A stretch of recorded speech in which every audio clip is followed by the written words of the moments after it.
5, 4, 3, 2, 1, launch.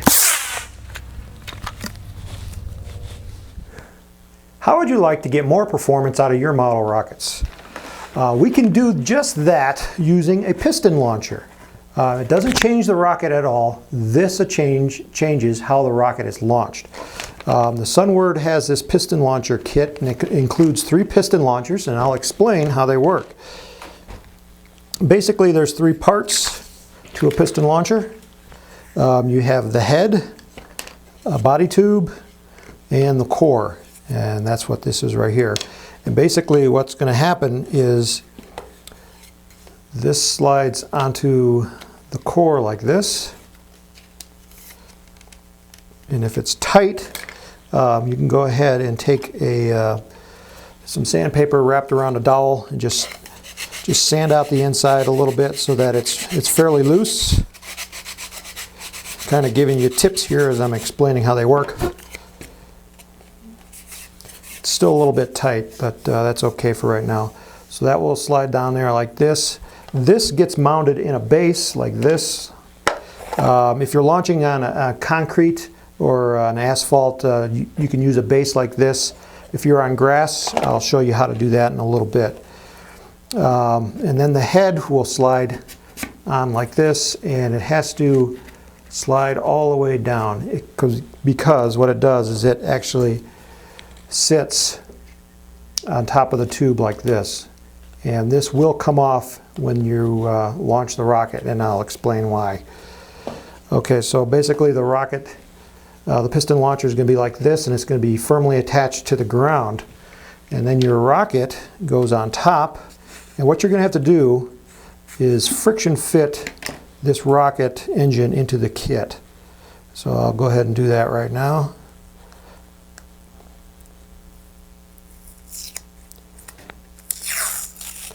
You can't have any of the tape hanging out the bottom, so I'm going to put the tape kind of in the middle. And you want it fairly snug. It's still a bit loose right now. You want that really tight so that it's not going to move when the rocket engine fires off its ejection charge, because you don't want the engine coming out. Still a bit loose.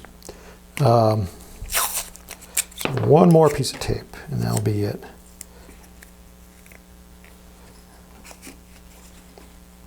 Okay, now that's too tight. So I'll take a little bit off.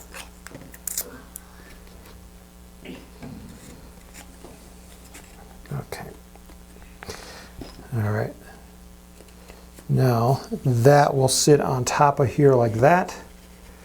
And then your igniter is going to go, you're going to put your igniter in there. Go ahead and strip off the tape on the igniter. When you do that, grab it with your finger and hold down on the pyrogen so you don't break the pyrogen, and just slide it right off. Okay, and then put it back into the rocket. Put the igniter plug in there. So hold it in. Make sure that the wires don't touch each other. My wires just broke, but that's okay for right now because I'm just explaining how this works. And then you want to spread them apart in opposite directions. And then bend them over the side like that. See how that goes? All right, and that's going to go into your piston launcher. And it's actually a little bit loose, and if you want to tighten that up, don't use masking tape for this part. You want to use like a packing tape that's clear and slippery. But for right now, I'll just leave that alone. Okay, and then you have your igniters like that, and then you'll hook up your clips to that like that. Now, don't tape these wires to this tube, because what happens is when the rocket launches, these you want to tape actually down to the ground because you want them to be yanked off. So when the rocket launches, it's going to start filling up the tube like this. It's filling up the tube with hot gases. And when those gases reach a certain pressure, it's going to pop the rocket off. And what this does is it gives an extra kick to the rocket, because now you have all this gas, this highly pressurized gas in there, kicking it into the air like a cannon. So what's going to happen is it's going to take off like this. It's still filling up, it's still filling up, and it's going to actually leave this tube, and it's going to go up in the air like this, and it's still filling up. That piston head that was inside,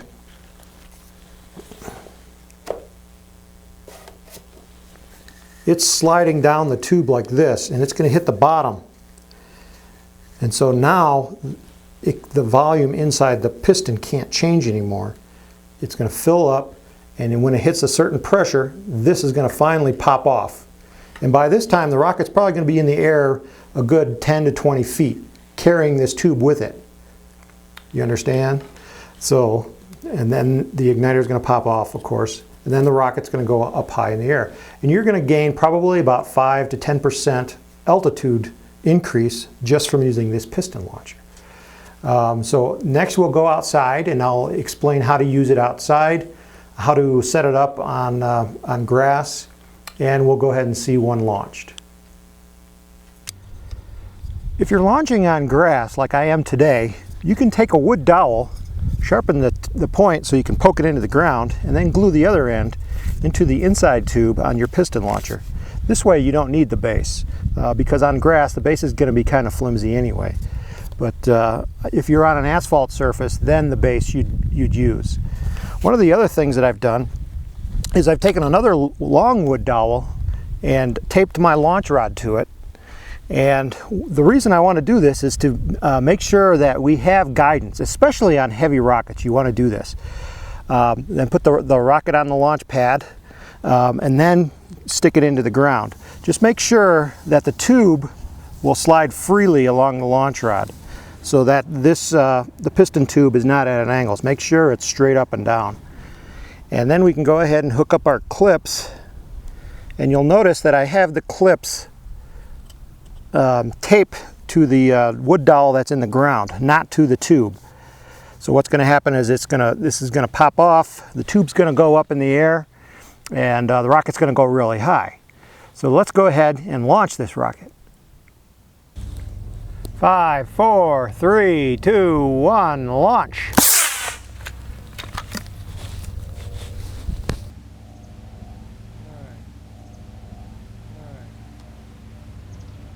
5, 4, 3, 2, 1, launch!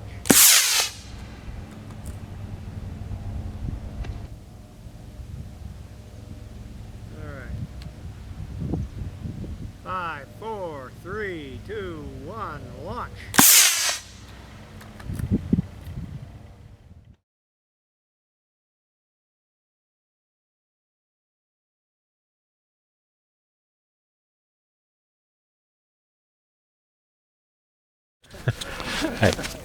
Hi, my name is Bill Moore. I'm with the Score Rocketry Group down here in Pueblo, and I'd like to recommend Tim Van Milligan with Apogee Rockets to anybody that was interested in buying rocket components. He gives you great service and an outstanding product quality, and I am not being paid to say this.